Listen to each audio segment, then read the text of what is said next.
আসসালামু আলাইকুম। আজকের আলোচনার বিষয় এলএলবি কোর্সে ক্লাস না করেও ভালো রেজাল্ট করা যায় কিনা। অনেকেই চাকরিজীবী, পরিবার বা অন্য ব্যস্ততার কারণে নিয়মিত ক্লাস করতে পারেন না। তবুও তারা চান পরীক্ষায় ভালো ফল করতে। আজ আমি বাস্তব অভিজ্ঞতা, কৌশল এবং করণীয় বিষয় নিয়ে আলোচনা করব। কেন অনেকেই ক্লাস করতে পারে না। ১. চাকরি ও দায়িত্ব।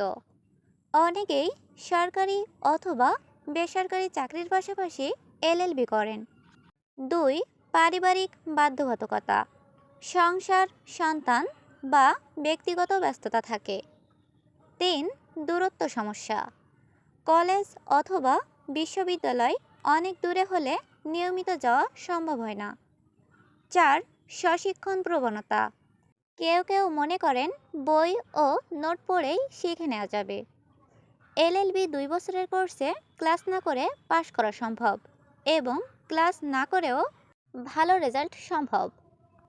নিয়মিত ক্লাস না করে ভালো রেজাল্ট করার জন্য কিছু টিপস অবলম্বন করা যেতে পারে। ১. বই ও রেফারেন্স। আইন বিষয়ক বই তুলনামূলক স্পষ্ট এবং বাজারে অনেক ভালো গাইড অথবা টেক্সট পাওয়া যায়। এক একটা ধারা, অধ্যায় বা কেস ল বই থেকেই আয়ত্ত করা যায়। ২. সাজেশন ও পূর্ববর্তী প্রশ্ন। আইন পরীক্ষায় নির্দিষ্ট কিছু প্রশ্ন বারবার আসে। পুরনো প্রশ্নপত্র, সাজেশন দেখে প্রস্তুতি নিলে পাশের পাশাপাশি ভালো রেজাল্টও সম্ভব। ৩. নোট সংগ্রহ। যারা ক্লাস করে তাদের নোট সংগ্রহ করলে অনেকটা ঘাটতি পূরণ হয়ে যায়। শিক্ষকরা যা হাইলাইট করেন নোটে সাধারণত সেটাই থাকে। ৪. Online resource. এখন ইউটিউব, ফেসবুক গ্রুপ, ওয়েবসাইটে প্রচুর ল রিসোর্স আছে। অনেক সময় এগুলো ক্লাসের বিকল্প হয়ে দাঁড়ায়। ৫. নিয়মিত পড়ার অভ্যাস।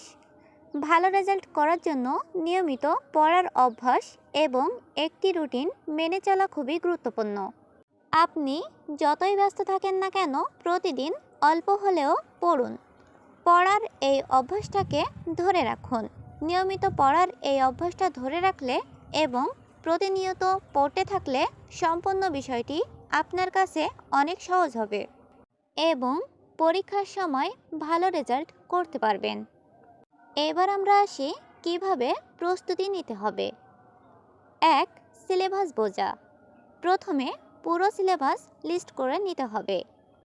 কোন কোন বিষয় বেশি গুরুত্বপূর্ণ সেটা চিহ্নিত করতে হবে। ২.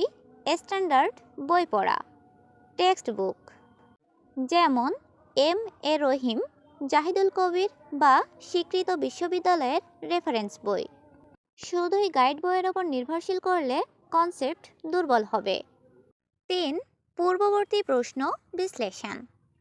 অন্তত ১০ বছরের প্রশ্ন দেখে বুঝতে হবে কোন অধ্যায় থেকে বেশি প্রশ্ন আসে। প্রশ্ন উত্তর লিখে প্র্যাকটিস করা জরুরি। ৪. কেস ল মুখস্থ করা। ভালো রেজাল্টের জন্য কেস ল অপরিহার্য। ক্লাস না করলেও অবশ্যই বই ও অনলাইন থেকে কেস ল সংগ্রহ করতে হবে। ৫. Group discussion. সহপাঠী বা বন্ধুদের সাথে ছোট আকারে আলোচনায় বসলে জ্ঞান বাড়ে। ক্লাস না করলেও এভাবে আইডিয়া ক্লিয়ার হয়। ৬. রুটিন তৈরি করা। প্রতিদিন নির্দিষ্ট সময় পড়তে হবে। ২ ঘন্টা নতুন বই পড়া প্লাস ১ ঘন্টা রিভিশন রাখলে যথেষ্ট এবং এর সঙ্গে প্রতিনিয়ত পড়ার চেষ্টা করুন। সতর্কতা ও সীমাবদ্ধতা। ক্লাস না করলে শিক্ষকের বিশেষ নির্দেশনা মিস হয়ে যায়। নতুন বা জটিল বিষয় একা পড়লে বিভ্রান্ত হওয়ার ঝুঁকি থাকে। ভালো রেজাল্ট করতে হলে ডিসিপ্লিন, পড়াশোনা জরুরি, নইলে শুধু পাশ করাই কঠিন হয়ে যাবে। সুতরাং ক্লাস না করেও ভালো রেজাল্ট করা যায়, তবে শর্ত হলো সঠিক কৌশল আর নিয়মিত পড়াশোনা। বই, নোট, প্রশ্নপত্র আর কেস ল আয়ত্ত করতে হবে। শৃঙ্খলা আর ধৈর্য ধরে পড়াশোনা করলে পাস নয়, ভালো ফলও করা সম্ভব। অতএব যাদের পক্ষে ক্লাস করা সম্ভব নয় তারা নিরাশ হবেন না। সঠিক রুটিন ও পরিশ্রম করলে আপনারাও ভালো রেজাল্ট করতে পারবেন। আশা করি ভিডিওটি আপনাদের উপকারে আসবে। লাইক দিন, শেয়ার করুন আর যাদের প্রয়োজন তাদের কাছে পাঠান। ধন্যবাদ।